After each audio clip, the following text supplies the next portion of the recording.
And if I treat it like a checkbox item, then it's going to get the same treatment as the other checkbox items in my day. My prayers are all of a sudden going to have the same importance as brushing my teeth, which is not the way that I want to hold it. It's an interesting topic to open up. It's a very fresh one for me, so I'm just going to jump right into it. Recently, I discovered that spirituality can lose its meaning for me. It loses its meaning when I start treating my spiritual practice like a regimented item in my day. When I treat my daily prayers and gratitude practices and meditative practices the same as I treat going to the gym and doing my workouts and putting in reps, it's a problem. And I didn't realize that until recently. And here's how I knew. I knew because I've been getting really disciplined all over again around my health, around my fitness, around my mind, my body, my spirit. And all of the physical stuff was really easy for me. It's been really easy for me to get myself to the gym because I see the rewards. I feel the rewards so instantaneously. And so going every single morning and getting into a routine with that is no problem. Going to my MMA classes, going to my other physical trainings is something that is easy for me to lock in. Similarly with taking care of my body, I don't even bring junk foods into the house and getting into that rhythm all over again, eating healthy, watching my body transform. It's all felt really good. The practices that have been the hardest for me have been my meditative and my spiritual practices, my connection with prayer, my connection with gratitude, my ability to sit in silence and stillness. And I couldn't figure out quite where I went wrong because at other times in my life, it's been so easy to incorporate all these things, physical, mental, and spiritual. But for some reason, those last two pieces have been really difficult for me. So I looked at that recently. I asked for some help in one of my men's circles. And I said, hey guys, help me dig into this a little bit because I don't know why these practices over here are so much more challenging than these ones. And one of the big things that stood out after some digging and some questions from the guys there was that when it came to my meditations and to my prayers and to my gratitude practices, it didn't feel authentic. It didn't feel genuine when I was making it a regimented part of my day. It didn't feel genuine to say, okay, now I got to do 5 minutes of prayers. I was treating it like another exercise at the gym that I had to do, I had to do my set of prayers. And I've been here before. I've noticed the resistance that I have around my personal spiritual practice is when it becomes too routine, when it's the same thing over and over and over again. And it goes all the way back to the way I was raised with a Roman Catholic background, rehearsing prayers and hymns that were somebody else's words that are said and spoken the same exact way every time. And that's not exactly the way that I pray and give gratitude now, but the routine of doing it so consistently and also saying some similar things over and over again, it disconnected me from the purpose and function of doing that in the first place. And so I created this natural aversion to it. And because it didn't feel authentic, because it wasn't real for me in that moment, it was hard for me to tap into, for me to really connect to and prioritize this thing in my life.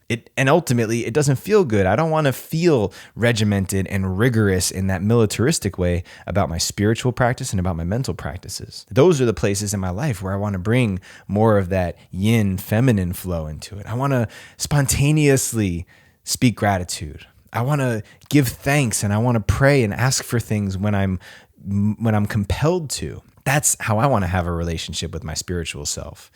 And I wasn't treating it that way. So at that point, at this moment, when I've treated my prayers and my meditations just like another item on the to-do list, it completely took the value out of doing it in the first place. Boom. I discovered and identified why I wasn't compelled to do these things. And so light bulbs were just going off in my head. Okay, I need to treat this differently than I currently am. Because if I don't, of course I'm not going to do it. Of course. And if I treat it like a checkbox item, then it's going to get the same treatment as the other checkbox items in my day. My prayers are all of a sudden going to have the same importance as brushing my teeth, which is not the way that I want to hold it. And so I wanted to share this here because I'm sure that some of you have felt similarly about this. Like, I've got to do my daily prayers. I got to do my daily meditations. And if we approach things like that with rigor, it could take some of the meaning and some of the value out of those spiritual practices. So I want to challenge you guys to really investigate that. For me, what I've decided to do is I put reminders around me throughout my day, little windows that help me tap into those spiritual practices and meditative practices more spontaneously. So for one, I took out one of my special cups that I like to drink water out of in the morning. And I know that if I keep that next to the sink, then first thing I do is I'm going to see that first thing in the day. I'm going to say, oh, let me fill it with some water and just give thanks to the water and have a moment of prayer and gratitude, which I love to do with water, that it can be simple. It can be unrehearsed. It could be unstructured, but it's right there. And whenever I see that cup, it reminds me, there we go. I can take a moment out of my day to have some gratitude for water in my life. And then I took my rattle and I put it in my car so that when I'm driving and I see that, I'm like, oh, yeah, let me pick that up. Let me sing some songs right now. Let me sing some of those songs that are going to uplift my spirit and reconnect me back to my spiritual and ceremonial practices. Putting these little breadcrumbs throughout my day that just allow me to tap into it when I want to, but not because I've told myself I have to.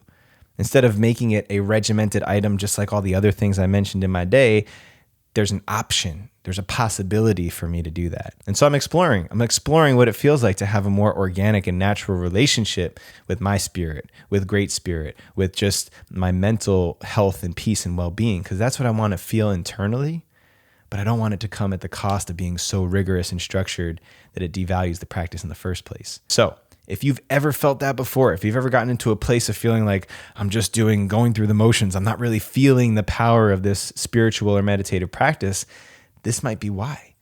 And I wonder if there's a way for you to create space for it to be more organic, more natural, less efforting trying to drive it home, and more just openness, peace, connection. Because to me, that's what these practices are about in the first place, no? So give this one a shot. See if you can come up with ways to make it more organic and natural in the flow of your day. And let me know how it goes. I want to hear. I want to see, because I'm in the discovery of it myself. I'm exploring this for the very first time to treat my spiritual meditative practices in a different way. So give that a shot. Let us know how it goes. And we'll see you on the next Monday morning meditation.